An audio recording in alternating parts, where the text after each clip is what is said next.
Tom Curran is the frontrunner to replace Craig Overton in the England team and make his Test debut at a sold-out Melbourne cricket ground on Boxing Day. Curran was not part of the original Ashes squad, nor even first reserve when it was named in September, but after Overton was diagnosed with a cracked rib during the defeat in Perth, the 22-year-old Surrey right-armer is being strongly considered for the fourth Test. England are under pressure to inject fresh blood into the side after surrendering the Ashes at the WACA, but their options are limited. Australia's dominance of the tail means Overton's replacement needs to be able to hold a bat, even if 20 wickets are yet to materialise for England during their 3 defeats. Jake Ball played in the opening Test in Brisbane but picked up 1 for 115 and was bombed by the fast bowlers, leaving the more competent Mark Wood as the other alternative with Curran.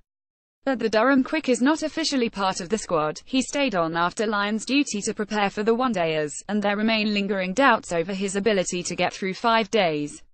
A strong showing in training over the weekend by Wood could force a change of plan, while Mason Crane is another option. Moeen Ali's struggles with the ball certainly bring the leg spinner into the mix, but this would mean playing only 3 seamers at the prospect of pushing Chris Woakes up to number 7 and further weaken an already crepe-paper batting lineup. Curran came into the squad early in the tour after Stephen Finn, the replacement for the suspended Ben Stokes, suffered torn knee cartilage. He picked up 5 wickets in the two-day match against a Cricket Australia 11 before the third Test and scored an unbeaten 77. Ball went wicketless, though Wood's pace in taking 2 wickets was eye-catching. Crane's hopes of making the 11 will depend on the drop-and pitch at the MCG, and with Stuart Broad having gone wicketless in Perth, England may even consider 2 bowling changes.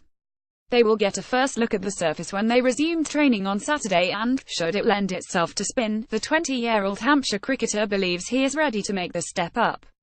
"I've got to prepare as if I'm going to play," said Crane. "It's been tough. 30 down is not the place you want to be, but at the same time it's been great. I've learned a lot and this is as tough as it ever gets, so I can definitely use this experience."